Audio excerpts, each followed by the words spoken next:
Noong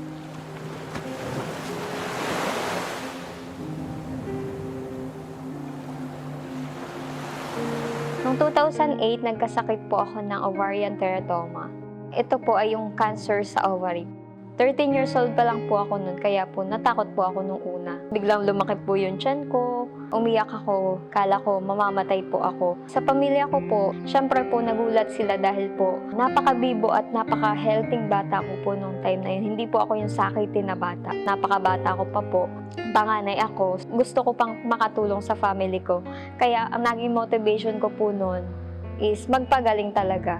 Ina-refer na po kami sa PCMC noon. So yun po, na-confirm na cancer and na-operahan po ako and nag-chemo po. Sabi ng papa ko, dahil lumalaban ako, sino ba naman sila para sumuko? Kaya nilalaban din po nila ako. Noong 2014 po, college na po ako noon. Civil engineering student po ako. Second year na sa college. Bigla na lang po akong nagkalagnat. Tapos kinabukasan po, paggising ko, hindi ko na po magalaw buong katawan ko. Tapos yun po, naisugod na po ako nun sa Quezon po, sa hospital dun sa Quezon. Pero wala pong ginagawa yung doktor dun dahil parang sa isang linggo, isang beses lang pong bumibisita yung doktor. Dinala po ako dito sa Manila. In-observe po nila ako, mga lab test. Sabi ng mga doktor ko, iuwi nyo na siya sa Quezon, ibigay nyo na yung gusto niya. Dahil kung operahan namin yan, ilang araw lang, baka mawala na din yan. Narinig ko po yun, kala nila tulog ako pero gising po ako nun. Iyak po ako ng iyak. Parang, Lord, hanggang dito na lang ba?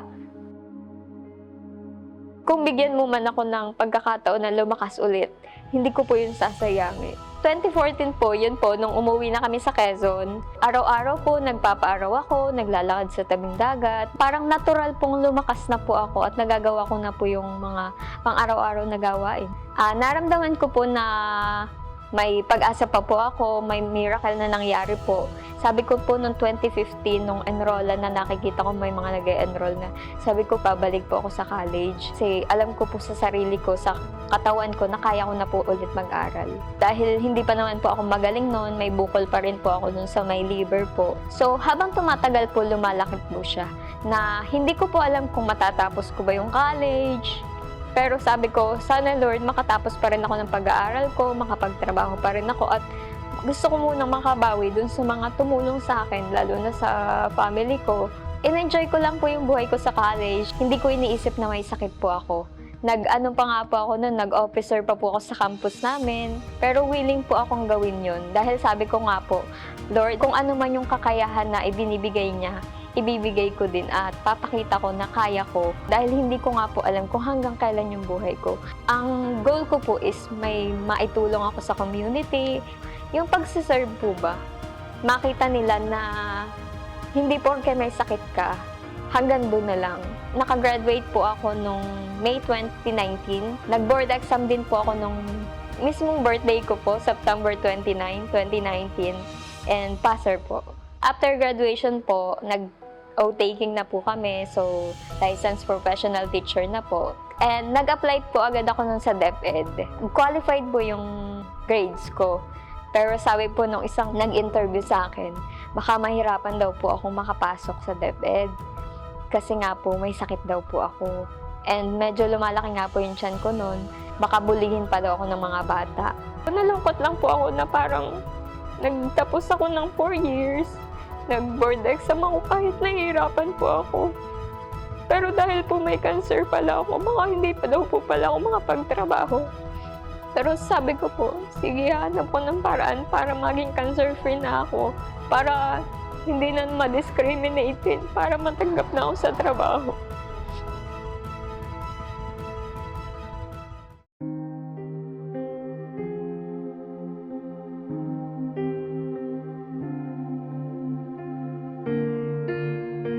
Noong nag-pandemic po, yung mga kasama ko po nagka-COVID pero hindi po ako nagka-COVID. Kaya alam ko po na iniingatan talaga ako ng Lord and may purpose pa rin po ako.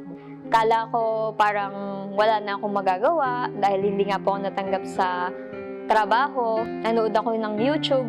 Doon ko din na-develop and laman na may talent din pala ako sa paggawa ng bouquet, sa pagde-decor sa mga balloons, mga birthdays. Doon ko po nalaman yung talent ko and na yung skills ko po. Na-develop pa po. Ito po yung mga balloons and party needs na binibenta ko. Yun po yung business ko ngayon para lang po makapag-raise ako ng fund. Kumikita na po ako ng pera. Inipon ko po talaga yun para sa pangbili ko po ng gamot. Ako na lang yung gagastos. Hindi na ako hihingi sa papa ko. Nakaipon po ako ng 100,000. Bumiyahe po ako noon. At bibili po sana ako ng medicine ko na yun, tig to 30K nga po per box. Kaso po, nung bumabiyahe po kami, malapit na po kami sa port, nasunog po yung barkong sinasakyan ko. Jessa Malate, a 27-year-old survivor and cancer patient, said it was way beyond her thoughts that she would experience such tragedy. Paano ka nakaligtas pala? Nung nasusunog na po yung barko, wala na po akong choice kundi tumalon kahit po walang salbabida. Pinilit ko pong lumangoy dun sa may magkakagrupo po sila. Nakahawak po sila sa styrofoam. Nakikapit po ako dun. Then, may nakasalubong po kaming roro. Nagsalo po sila ng mga live vest. Pagod na po ako nung time na yun. Sabi ko, Lord, totoo po ba to? Sa tagal ko pong lumalaban sa cancer, 14 years po, parang dito pa ba ako mamamatay? Sabi ko, parang hindi magandang ending. May ovarian cancer stage 4 si Jessa at kumalat na rin ang mga cancer cells sa kanyang atay. Kaya isa sa labis na pinanghihinayangan ni Jessa ay ang bitbit niyang bag na naglalaman ng pinag-ipunan niyang pera. Parang naisip ko po bigla, yun na po yung pag-asa ko para magpagamot po ako dahil gustong-gusto ko na pong gumaling sa cancer. Pagkatapos po nung pangyayari nung Mercraft tragedy po, kinabukasan po, pinuntahan ako ng iba't ibang estasyon po. In-interview po nila ako. Nung na-i-air na po yung interview po sa akin, may mga tumawag na po, may mga nag-send sa GCash ng kapatid ko po. Marami pong tumulong and may isa po doon na pinahanap po talaga niya ako at pinapuntahan niya ako sa amin sa Polillo, Quezon. Wala po silang sinabing pangalan. Then, dinala mo na po ako dito sa child house and nagpa-check up na po ako sa PGH.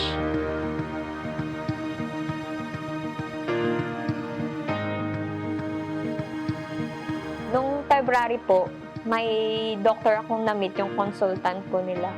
Sabi po niya, operahan na lang daw po ako. Kasi wala na pong ibang way na para makapagpagaan nung nararamdaman ko, babawasan lang nila. Dahil nga po, hindi nila kayang tanggalin lahat dahil nakadikit po sa organ yung iba, na kung tatanggalin naman po nila, mamamatay din naman po ako. So, kaya po sabi nila, babawasan lang nila yung bukol. Dati po ganun po kalaki yung tiyan ko, pero yun nga po, naoperahan na ako nung February po. And may natira pa pong bukol dito po sa may liver and stomach ko kasi nakadikit nga po. Yun po yung naiwan nila. At least buhay po ako at nabawasan yung dinadala kong bigat araw-araw. Naiyak po kami kasi parang sino ba naman ako para ipahanap nung napakalaking tao na yun.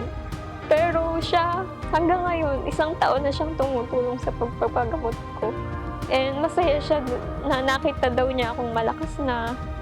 And nung mahina ako after ng operation, binisita po talaga niya ako dito sa child house.